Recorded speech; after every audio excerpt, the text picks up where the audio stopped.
വില കൊടുത്തു വാങ്ങിയ ഭൂമിയിൽ കുടിൽ കെട്ടാൻ പോലും അനുവദിക്കാതെ നാലംഗ കുടുംബത്തെ യൂത്ത് കോൺഗ്രസ് നേതാവ് ഭീഷണിപ്പെടുത്തുന്നതായി പരാതി.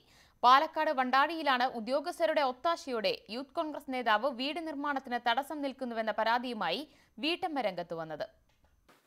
എറണാകുളം പാലാരിവട്ടം സ്വദേശികളാണ് അഞ്ജു മാത്യുവും ഭർത്താവ് ഉല്ലാസും. വിദ്യാർത്ഥികളായ 2 മക്കളുണ്ട്. ഇതിനു പുറമെ സഹോദരിയും അവരുടെ മക്കളും അച്ഛനുമെല്ലാം ഇവരെ ആശ്രയിച്ച് കഴിയുന്നു. ജപ്തി ഭീഷണിയെ തുടർന്ന് പാലാരിവട്ടത്ത് ആകെയുണ്ടായിരുന്ന 5 സെന്റ് ഭൂമി വിറ്റ് ഈ കുടുംബം കടം വീട്ടി. ബാക്കിയുള്ള പണത്തിന് ആലത്തൂർ വണ്ടാഴി കാറമ്പാടത്ത് 1.5 മാസം മുമ്പ് 9 സെന്റ് ഭൂമി വാങ്ങി. ഇവിടെ ചെറിയ വീട് വെച്ച് സ്വസ്ഥമായി കഴിയാം എന്നതായിരുന്നു സ്വപ്നം.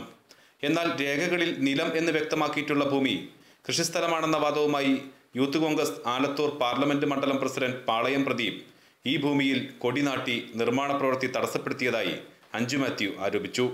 ഇക്കാര്യത്തിൽ മുഖ്യമന്ത്രിക്ക് പരാതിയും നൽകിയിട്ടുണ്ട്.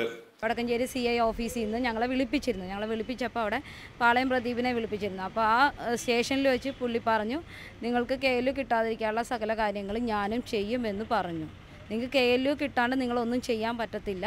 KLU കിട്ടാതെ നിങ്ങൾ ചെയ്തു കഴിഞ്ഞ് കഴിഞ്ഞാൽ ഞാനത് നിർത്തിക്കുക തന്നെ ചെയ്യും എന്ന് പറയും. KLUവിന് അപ്ലൈ ചെയ്തിട്ട് ഇതുവരെ ആ ഫയലൊന്നും അനങ്ങുക പോലും ചെയ്തിട്ടില്ല. അപ്പോൾ തന്നെ ഞങ്ങൾക്ക് മനസ്സിലായി ഈ പാളയം പ്രദീപ് എന്ന് പറഞ്ഞ വ്യക്തി കളിക്കുന്ന കളിയാണ്. ഞങ്ങൾക്ക് KLU കിട്ടാതിരിക്കാൻ വേണ്ടിയുള്ള സകല കാര്യങ്ങൾ ഈ വ്യക്തി ചെയ്തുകൊണ്ടിരിക്കുക.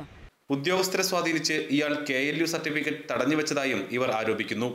പ്രദീപ് നിർദ്ദേശിച്ച ആൾക്ക് ഭൂമി മറിച്ചു വിൽക്കാത്തതാണ് പ്രശ്നത്തിന് കാരണമെന്നാണ് ഇവർ പറയുന്നത്. ഏപ്രിൽ 30-ന് പാലാരിവട്ടത്തെ വീട്ടിൽ നിന്നും ഒഴിഞ്ഞുകൊടുക്കേണ്ടതിനാൽ എന്തു ചെയ്യണമെന്നറിയാതെ ഈ കുടുംബം പ്രതിസന്ധിയിലായി. ഞങ്ങൾക്ക് ഇനി എന്താ വെച്ച് കഴിഞ്ഞാൽ എറണാകുളത്ത് ഇപ്പോൾ ഈ 30-ാം തീയതി നമുക്ക് വീട് മാറിക്കൊടുക്കണം, വിറ്റവർക്ക് ഒഴിഞ്ഞു കൊടുക്കണം. ഞങ്ങൾ പിള്ളേരെയൊക്കെ കൊണ്ടുവന്ന് നെന്മാറ സ്കൂളിലാണ് ചേർത്തിയേക്കുന്നത്. അപ്പോൾ മഴയ്ക്ക് മുമ്പ് ഒരു ചെറിയൊരു ഷെഡ് കെട്ടി താമസിക്കാനാണ് ആഗ്രഹം. പക്ഷേ അതിന് ഇങ്ങനെ ഒരു ബുദ്ധിമുട്ട് വന്നു കഴിഞ്ഞാൽ നമുക്കൊരു നിവൃത്തിയില്ലാത്ത അവസ്ഥയിൽ കൂടെയാണ് പോകുന്നത്. അല്ലെങ്കിൽ നമുക്ക് തന്നില്ലെങ്കിൽ പിന്നെ വാങ്ങിച്ച സ്ഥലത്ത് കിടക്കല്ലാതെ വേറെ നിവൃത്തിയില്ല.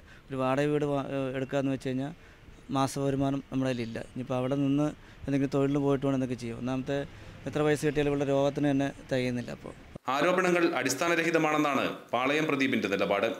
എന്നാൽ മുഖ്യമന്ത്രിക്ക് നൽകിയ പരാതിയിൽ അനുകൂല നടപടിയുണ്ടാകുമെന്ന പ്രതീക്ഷയിലാണ് അഞ്ജു മാത്യുവും കുടുംബവും. ന്യൂസ് 18 പാലക്കാട്.